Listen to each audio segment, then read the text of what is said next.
Bonsoir et merci de nous retrouver. Le plaisir est vraiment très grand de nous retrouver ce soir pour vous annoncer que nos programmes recommencent et que la chaîne est désormais ouverte, dont nous allons mieux nous organiser cette fois-ci. Vous avez pu remarquer que vous nous avez manqué, on vous a également manqué. Là, on est revenu avec plus d'innovation pour faire de votre chaîne un véritable laboratoire scientifique qui va m'apporter sa modeste contribution dans la formation de la jeunesse et, n'est-ce pas, dans l'accompagnement des uns des autres qui aimeraient bien partager notre expertise. Donc, nous allons faire entre autres l'académie, donc l'éducation comme nous l'avons commencé, et nous allons étendre à la recherche et dans le leadership et l'entrepreneuriat. Voilà, un autre aspect que je vais insister dans ce programme est celui de la recherche d'emploi. Vous savez, les questions d'employabilité avec la jeunesse deviennent un peu sérieux dans un environnement. Le monde est en train d'évoluer. Je sais que la jeunesse en Afrique a un problème un problème de mise en confiance, un problème de croyance en soi, un problème d'estime de soi. C'est pour ça que on va élaborer un autre programme sur l'employabilité et le développement personnel. Les gens seront surpris quand je vais dire à certaines personnes que vous pouvez travailler sans avoir de diplôme. Vous pouvez trouver un bon travail sans diplôme, vous pouvez trouver un bon travail sans une formation quelconque.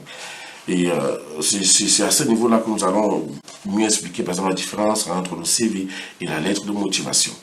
Parce que vous pouvez, en tant que personne avec beaucoup de qualité, et non pas beaucoup de connaissances, ou encore beaucoup de diplômes, mais avec beaucoup de qualité, trouver un emploi, que quelqu'un même qui a des diplômes, mais qui manque de qualité et d'attitude d'un bon staff ne peut pas trouver.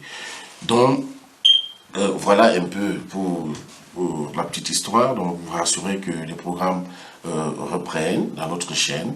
Ces programmes visent la jeunesse, visent des entrepreneurs, visent des gens qui veulent mettre sur pied des entreprises, qui veulent mettre sur pied des équipes de travail, qui veulent organiser leur business, leurs affaires, et qui ne savent pas comment s'y prendre, et qui ont peur de perdre, qui ont peur de jeter leur argent, n'est-ce pas, dans l'inondation, dans de l'eau de ruissellement. Donc, nous sommes là pour vous apporter notre expertise, notre savoir-faire, notre petite expérience pour vous éviter de tomber en faillite ou alors pour vous éviter le danger ou alors ressentir même la faillite quand il arrive. Donc, le leadership et le management dans une entreprise, dans une affaire est très, très, très important. Très important. Donc, je parlais tout à l'heure, par exemple, de ces hôtesses, de ce que nous appelons le customer services. Donc, de ces hôtesses qu'on rencontre dans les boulangeries, dans des pharmacies, dans des hôtels qui ne savent pas sourire, qui ne savent pas sourire aux clients, qui ne savent pas être proactifs. Donc, j'ai évoqué tout à l'heure de ces agents qui mangent en plein boulot, qui dorment, qui ont des têtes coiffées à moitié, qui ont des tenues sans nom, sans badge, qui... bon, voilà, comme vous va dire, une hôtesse devant vous, elle ne vous inspire pas de la joie et elle ne vous donne même pas l'envie de continuer à faire des achats dans l'entreprise. Donc, nous allons revenir sur tous ces aspects qui manquent aujourd'hui à certaines personnes qui veulent mettre sur pied le business. Parce que le business, il tient à beaucoup de choses. Donc, il faut faire très attention quand vous voulez mettre votre entreprise sur pied. Comment l'organiser? Qui va nous diriger en tant que manager, en tant que team leader, en tant qu'assistant manager? Quels seront les rôles? Qu'est-ce que vous faites? Comment le faire? Comment organiser son shift? Comme les Anglais appellent le day shift. So, when you open your business, qu'est-ce que tu fais dans le opening? Qu'est-ce que tu attends dans le changeover? Qu'est-ce qu'on fait dans les closes et tout? Donc, il y a beaucoup de choses que les gens doivent connaître quand on a son business. J'ai évoqué par exemple, vous avez une usine de production, vous avez votre salon de coiffure, vous avez votre boulangerie, vous avez votre restaurant, vous avez votre méga structure comme l'imprimerie, tout ceci nécessite une bonne organisation, une bonne gestion du travail, une bonne organisation de l'équipe, un bon contrôle des activités, et tout cela arrive à éviter des pertes de temps et arrive à éviter des pertes de travail. C'est pour ça que vous allez voir, comme évoqué dans le customer service ici, si vous allez voir dans des entreprises sérieuses, il y a ce qu'on appelle le front of house, donc le FOH, qui est cette partie visible, d'abord l'accueil, comme dit généralement. Donc vous allez avoir par exemple ce qu'on appelle le lobby host, par exemple. Vous allez avoir des agents d'accueil généralement, donc on appelle le front of house, donc c'est-à-dire le devant de l'entreprise, qui même cette figure d'accueil, cet endroit où tout se passe et tout ça passe. C'est des gens qui se pointent à la porte, ne sont pas bien accueillis, par exemple, ne trouvent pas leur compte, ou des agents qui ne savent pas sourire, qui sont agressifs, qui ne savent pas communiquer. Votre business, votre entreprise commence à avoir une mauvaise renommée, et les conséquences commencent là. Maintenant, dans le middle house, vous avez des gens, par exemple, qui passent les commandes et qui attendent, mais comment les amener à ne pas s'éterniser à l'attendre, à ne pas s'éterniser à vouloir passer des commandes, peut-être qu'ils ne maîtrisent pas bien. Donc tout ceci est un challenge que le staff, le manager, le chef d'équipe doit maîtriser. Maintenant, il y a le back of house. Le back of house, c'est comme dans toute activité, c'est ce qu'on appelle le backstage, le back-office. Donc, il y a ceux qui sont là dans la production que l'on ne voit pas, que le client arrive ne voit pas. Tu rentres, tu commandes une tennis et tout. Il y a ceux qui emballent ça. Donc, on est dans un système de chaîne où, n'est-ce pas, tous les éléments comptent pour la réussite, n'est-ce pas, d'une bonne activité journalière. Donc, cette vidéo, comme je le répète, et pour vous rassurer, nous reprenons nos programmes, et ces programmes sont très riches. On a pensé à tout le monde. On a, sur le plan académique, je sais que beaucoup d'étudiants, beaucoup d'élèves vont en congé ces jours-ci sont dans nos composés. Donc nous avons aussi conçu des programmes pour aider la jeunesse, des programmes qui portent sur la littérature, sur beaucoup de notions de communication, parce que la communication est très importante, parce que on ne peut pas tout faire, parce qu'il faut il faut avoir une certaine honnêteté intellectuelle. Donc nous avons conçu aussi certains cours, certains éléments, n'est-ce pas, qui pourront aider les jeunes pendant les vacances ou alors dans leur recherche à retrouver, à équilibrer leur niveau. Et puis maintenant, nous avons non seulement pas pensé aux élèves, nous pensons aussi aux étudiants, surtout ceux qui ont des ambitions de mener la recherche scientifique. Donc nous apportons également notre expertise là, dessus, comment s'orienter, comment trouver son sujet, comment trouver son domaine, comment s'organiser et s'armer un peu dans le domaine dans lequel on veut se spécialiser pour mener, n'est-ce pas, une recherche pure, comme on dit, une thèse, et soutenir avec, n'est-ce pas, satisfaction. Notre aspect aussi qui va intervenir ici, c'est, comme on vous l'a dit, les problèmes de l'employabilité. La jeunesse aujourd'hui se dit qu'elle ne peut pas, qu'elle est abandonnée, ou alors qu'elle ne peut pas trouver du travail, ou alors que le travail est difficile à trouver. Je reconnais pertinemment que l'Afrique encore a beaucoup de problèmes pour le secteur de l'emploi. Mais je voudrais rassurer les jeunes aujourd'hui qu'on peut trouver le travail sans diplôme.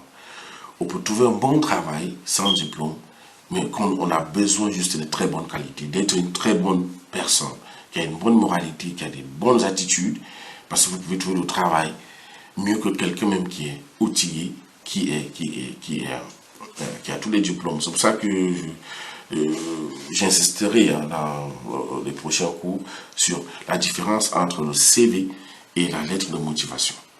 Votre lettre de motivation pour vous aider et vous sauvez par rapport au CV. Le CV, vous allez aligner tout ce que vous avez comme paperasse et tout. Mais là où vous vantez qui vous êtes, c'est votre attitude, votre comportement, votre capacité à travailler en équipe, à s'adapter, à travailler sous pression. Là, il n'y a plus question de parler de diplôme. C'est ça votre lettre de motivation.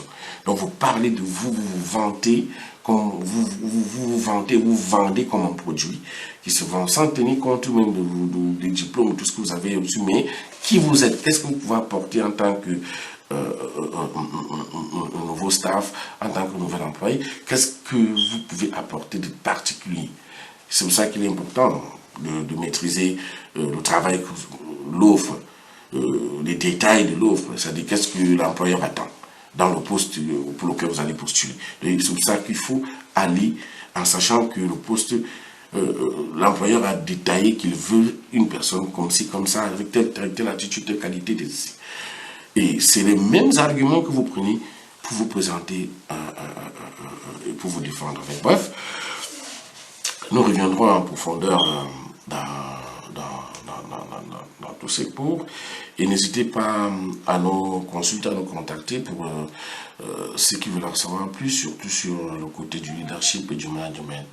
Et nous allons également vous donner des logiciels, des noms des logiciels, des noms de et comment vous pouvez organiser vos emplois du temps au service qu'on appelle le rota. Et le diplôme, donc comment organiser vos équipes, comment organiser selon des stations ou des positions, et comment choisir son staff, comment recruter son staff, comment organiser sa journée de travail, comment réussir son shift de travail. Donc, nous allons essayer de partager avec vous parce qu'on estime que c'est très important pour la jeunesse d'aujourd'hui, c'est très important pour les jeunes qui s'adaptent au monde, parce que le monde change aujourd'hui. Le monde un peu devient compétitif, on a de l'emploi, on a besoin des gens qui, n'est-ce pas, s'adaptent aux nouvelles normes et qui suivent le cours des choses. C'est pour ça que on trouve important, moi je trouve que c'est très important de vous abonner à cette chaîne, c'est très important de suivre nos conseils, surtout pour vraiment ces hôtesses, j'insiste là-dessus parce que j'étais au Cameroun la dernière fois, en décembre. Si je suis entré dans 2 ou 3 supermarchés, c'était un peu désolant, c'était un peu, ça faisait un peu mal, c'était triste parce que personne ne vous accueille, personne n'est content de recevoir les sous. Pourtant, quand on travaille, le plus important, c'est vous êtes fier d'attirer des clients. Il faut être fier d'attirer les clients et au maximum les clients possibles. Il ne faut même pas laisser le client réfléchir. Donc je crois qu'on va vous donner, je vous donnerai toutes les astuces, comment former ces agents d'accueil, comment gérer son staff, parce que on va travailler dans un environnement où ça va vite, où il y a de la concurrence, de la compétition, et où il faut gagner en temps. Et c'est pour ça que j'ai jugé qu'il était important de mettre ce petit programme sur pied, parce que ça m'a fait un peu mal de voir beaucoup de jeunes qui ont des ambitions et beaucoup de personnes qui veulent se lancer dans les affaires, mais ces affaires-là et ces business-là ont besoin de certaines connaissances. Et il faut savoir, c'est pas l'argent qui viendra diriger ton équipe, c'est pas l'argent qui viendra contrôler comment le travail est fait, parce que le travail qui est bien contrôlé et bien organisé, on arrive à sentir et à déceler les articulations, à déceler, n'est-ce pas, des couacs et des obstacles qu'on rencontre au fur et à mesure que le travail évolue. Donc, je vous dis merci et à très bientôt. Je n'oublie pas, il y a quelqu'un qui m'a écrit qui voulait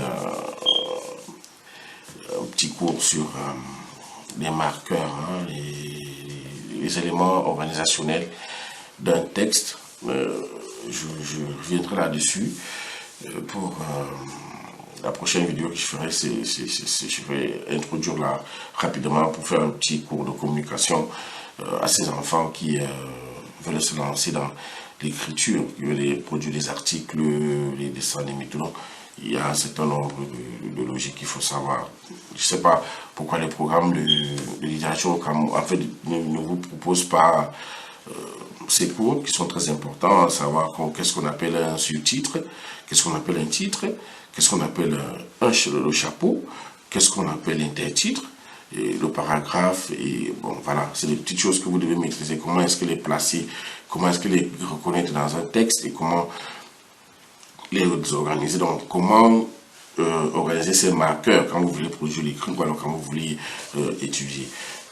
C'est très important, parce que si vous partez faire un concours, comme un concours dans lequel on va vous demander de faire une analyse de documents, et que si vous ne savez pas que vous êtes devant un article de presse, ou alors vous ne savez pas que ça c'est le sous-titre, ça c'est l'intertitre, ça c'est le titre, ça c'est le paragraphe, ça c'est le chapeau, alors vous allez vraiment vous perdre et vous mêler les pédales inutilement. Donc je reviendrai là-dessus. Comme je dis, vous allez abonnez-vous à la chaîne. Je vous passerai les articulations à déceler, n'est-ce pas, des couacs et des obstacles qu'on rencontre au fur et à mesure que le travail évolue. Donc, je vous dis merci et à très bientôt. Je n'oublie pas, il y a quelqu'un qui m'a écrit qui voulait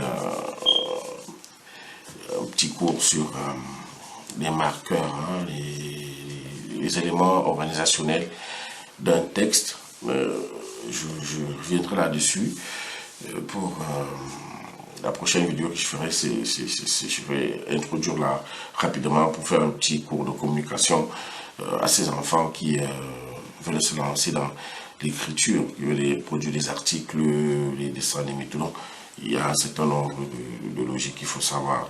Je ne sais pas pourquoi les programmes de littérature au Cameroun, en fait, ne vous proposent pas ces cours qui sont très importants, à savoir qu'est-ce qu'on appelle un sous-titre, qu'est-ce qu'on appelle un titre, qu'est-ce qu'on appelle le chapeau, qu'est-ce qu'on appelle l'intertitre, et le paragraphe, et bon, voilà, c'est des petites choses que vous devez maîtriser. Comment est-ce qu'elle est placée, comment est-ce qu'elle est reconnaître dans un texte, et comment les organiser. Donc, comment organiser ces marqueurs quand vous voulez produire l'écrit ou alors quand vous voulez étudier.